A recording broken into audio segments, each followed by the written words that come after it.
Well, hello everybody there, and welcome to another episode of Real Talk. I'm your host, Stephen Meade. I'm the managing broker here at Domicile Real Estate, where we are on a mission to help California's renters become homeowners. And before we begin with our topic this week, just a short little commercial. We are doing a webinar on low down payment investment options. So if you'd like to own a multi-unit property and you do not have a big down payment, we're actually doing a webinar on that. It's a short webinar, 25 minutes plus some time for questions. It's on the 28th, and we have a sign up link down below in this video. So definitely check that out if that is something of interest to you. So we're going to talk about assumable loans, and are assumable loans going to save us all? And really the idea for this came out of a conversation I had last week with some other real estate professionals I know who are in leadership positions with the California Association of Realtors. And we were talking about ways to address really what is the second act of a long-term inventory crisis that we are in. And what I'm talking about is we have a ton of people who obtain mortgages at very low interest rates. And what that means is none of these people want to give those interest rates up. Hence, those homes are not going onto the market. So the question is, we really have two problems today, right? Problem number one is that we have sellers who don't want to put their homes on the market because they don't want to give up a low interest rate. And problem number two is that we have buyers facing reduced affordability because the interest rates are higher. And so what is an assumable loan? An assumable loan is exactly what it sounds like and what you might guess. It means that you can take over the payments of somebody else's loan. So for example, if someone had a mortgage at 3.5% interest, you could buy their house and just take over their loan, replacing their name with your name on the loan, and you would have a 3.5% mortgage, and then you would get a second mortgage for the difference between that loan's value and the total value of the property. And this sounds great in theory. And the issue that we have here in Southern California is that not very many loans are eligible for assumability. So really there's only three types of loans really that are affordable or that are doable as assumable loans. Number one is FHA loans. So if someone has an FHA loan, generally these loans are assumable. The second category are VA loans, right? Or Veterans Affairs loans. Now, you do have to have a buyer who is a veteran to be able to assume that loan. So that's the second category. The third category is conventional loans, but only adjustable rate conventional loans and only after the fixed rate period. So for example, if someone had a 5/1 ARM loan, that would only be assumable once you had passed through that 5-year time period.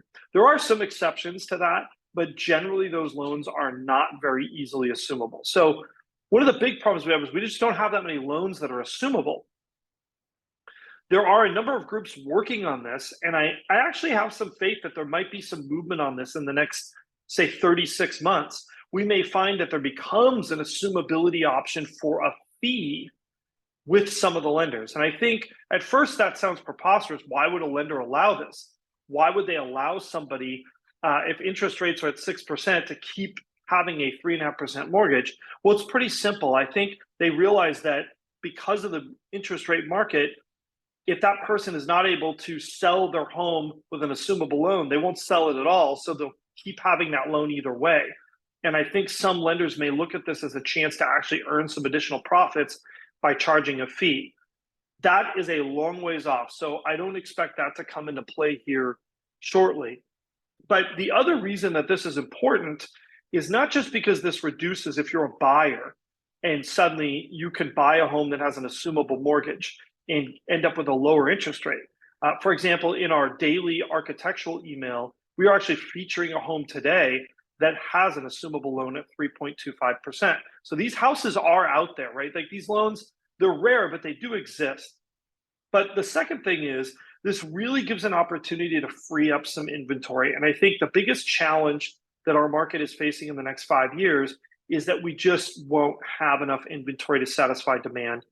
This lack of inventory is the reason why the market hasn't adjusted prices to coincide with interest rates. It's the reason why, for people who are waiting, they're kind of staring on in horror as prices are now beginning to rise again in many markets. So this will solve a lot of those problems, but I don't know if that solution will come fast enough.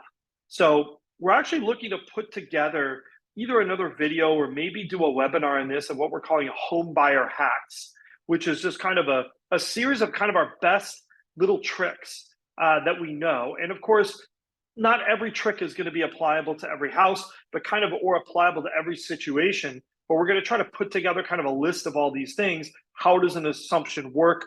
What do you need to look for if you're looking for homes with assumable loans?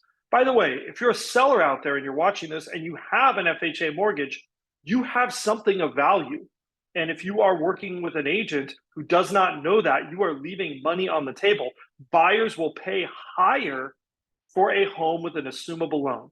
So if you are thinking about selling and you have an assumable loan, you want to work with someone who understands that, knows how to value that, and knows how to market and sell that to buyers and show how they can have a benefit and they should be willing to pay a higher price for your home. Anyhow, that's all I've got for you this week. I hope you've enjoyed this episode of Real Talk. Don't forget to like, subscribe, and hit that notification bell.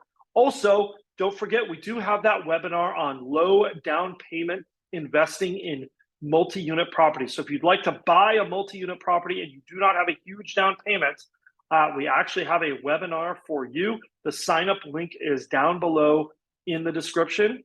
We'll see you again real soon.